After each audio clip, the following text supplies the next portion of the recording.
तर माझ्याकडे माझ्या मिस्टरांसाठी ज्यांना 15 वर्षापासून अस्थमा आणि सर्दी होती, तर खूप हॉस्पिटल वगैरे झाले नाही, SRP मध्ये पण होते. अक्षरशः त्यांना जॉब सोडावा लागला आणि रोजच्या 8 ते 10 गोळ्या चालू होत्या. तर त्यांना आपण अकाई सोना गिलॉय ओजस वायू हे टॅबलेट दिल्या. त्यांना 15 दिवसात इतका जबरदस्त रिझल्ट आला की त्यांना स्प्रेची गरज नाही लागली. आज 2 महिने झाले, एकदा पण सर्दी नाही झाली. आणि त्याच्यानंतर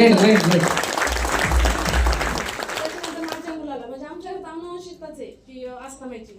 तर माझा मुलगा आज 8 वर्षाचा आहे. त्याला सकाळी उठल्या की 20 ते 25 शिंका यायच्या. त्याला 15 ते 3 आठवड्यात एक सुद्धा शिंक नाही आली. आजपर्यंत परत 2 महिने झाले की एकदाही शिंक नाही आली, सर्दी पण नाही झाली. असा रिझल्ट आला.